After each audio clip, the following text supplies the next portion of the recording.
Hello everyone, welcome back to Vyom counselling services. जैसे कि last video में हमने माइंडफुलनेस प्रैक्टिसेस को डिस्कस किया था, आज हम डिस्कस करेंगे पावर ऑफ माइंडफुलनेस प्रैक्टिसेस। अगर आप अपनी लाइफ में माइंडफुलनेस की प्रैक्टिस करते हो तो आप अपनी लाइफ में होने वाले stress, anxiety, depression, anger, impulsivity, many of the problems regarding your emotional well-being, regarding your mental well-being, regarding your physical well-being, आप उन्हें शॉर्ट आउट कैसे कर सकते हैं।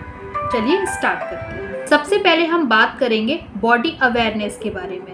अगर आप रेगुलर बेसिस पर माइंडफुलनेस की प्रैक्टिस करते हो तो आप अपनी बॉडी में होने वाली सेंसिटिविटी या सेंसेशंस के लिए अवेयर हो जाते हो। आप अपनी पेन सेंसिटिविटी के लिए अवेयर हो जाते हो जब आप बॉडी स्कैनिंग मेथड का यूज़ करके अपने बॉडी के ईच पार्ट पर मेडिटेट करते हो। सो you can take a better action or appropriate action for it। आप अपने थॉट पैटर्न को समझने लगते हो और अपने थॉट्स के लिए अवेयर हो जाते हो। आप अपनी लाइफ में आने वाले सभी निगेटिव थॉट्स को डिफीट करके उन्हें पॉजिटिव थॉट्स में कन्वर्ट करना सीख जाते हो और सेल्फ डिस्ट्रक्टिव थॉट्स या फिर कोई भी किसी भी तरह के वो थॉट्स जो आपको हार्म पहुंचा सकते हैं, आप उन्हें चैनलाइज करना भी सीख जाते हैं। आप अपने इमोशंस के लिए अवेयर हो जाते हैं और आपके लिए अपने इमोशंस को मैनेज करना इजी हो जाता है। अगर आप माइंडफुलनेस की प्रैक्टिस रेगुलर बेसिस पर कर रहे हैं तो आप अपनी लाइफ में आने वाले कॉन्फ्लिक्ट्स को बेहतर तरीके से डील करना सीख जाते हैं।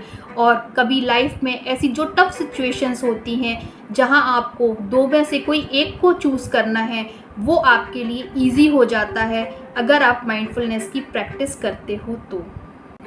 डेली बेसिस पर माइंडफुलनेस की प्रैक्टिस करने से आपकी मेमोरी इम्प्रूव होती है, आपकी अटेंशन पावर इम्प्रूव होती है, आपकी कंसंट्रेशन एबिलिटीज़ इम्प्रूव होती हैं। ओवरऑल जब आप अपने वर्क प्लेस पर कोई भी काम कर रहे हो तो आपकी स्पीड मेंटेन होती है, आपकी एफिशिएंसी इंक्रीज़ होती है और आपके वर्क में क्वालिटी इम्प्रूव होती है। लाइफ में बहुत बार ऐसी सिचुएशंस आती हैं जब किसी भी स्ट्रेस स्टिमुलस या any of the stimulus that is creating a problem for you immediately response नहीं करना होता, बट हमारा नेचर है हम इमीडिएट रिस्पॉन्स करते हैं। अगर माइंडफुलनेस की प्रैक्टिस करेंगे तो वो इमीडिएट रिस्पॉन्स को हम जनरेट करने से रोक सकते हैं। वहाँ हमें एक पॉज की ज़रूरत होती है और जब आप उस पॉज के बाद रिस्पॉन्स देते हो तो वो रिस्पॉन्स, वो आउटकम एक वाइसफुल रिस्पॉन्स होता है जो आपको वाइसफुल सॉल्यूशंस प्रोवाइड करता है और आपकी प्रॉब्लम को सॉल्व करने में आपको हेल्प करता है। अगर आप ऐसा नहीं करते तो आपके एक्शंस ही आपको फर्दर एंजाइटी क्रिएट करते हैं और ज़्यादा स्ट्रेस देते हैं। ओवरऑल आपकी मेंटल हेल्थ डिस्टर्ब होती है। माइंडफुलनेस की प्रैक्टिस आपके पॉजिटिव एटीट्यूड को मेंटेन करने में बहुत हेल्प करती है। आपका एटीट्यूड पॉजिटिव होता है और उन प्रॉब्लम्स को आप एक पॉजिटिव एनर्जी के साथ डील करते हो और डेफिनेटली उनके सॉल्यूशंस भी बेहतर ही निकलते हैं। तो माइंडफुलनेस की प्रैक्टिस आपकी लाइफ में पॉजिटिविटी को बूस्ट करती है। Mindfulness switches on your being mode. For example, अगर आपकी लाइफ में कोई सिचुएशन ऐसी आती है जहां आपको गुस्सा आना है तो आप इमीडिएटली रिस्पॉन्स कर देते हो। इट मीन्स आपका वहाँ डूइंग मोड स्टार्ट हो जाता है या आपका डूइंग मोड ऑन हो जाता है।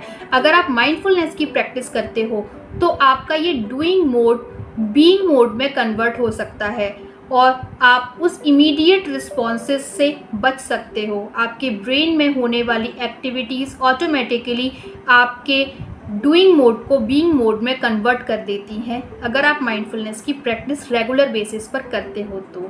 जब आप माइंडफुलनेस की प्रैक्टिस रेगुलर बेसिस पे करते हो तो आपके अंदर सेल्फ केयर और सेल्फ कंपैशनेट की फीलिंग डेवलप होती है और उसका लेवल रेज होने लगता है। जब ये दोनों लेवल्स आपकी बॉडी में रेज हो रहे हैं तो आप अपने स्ट्रेसेस को इमीडिएटली रिस्पॉन्स नहीं करते, आपका ब्रेन उन्हें स्टॉप करता है।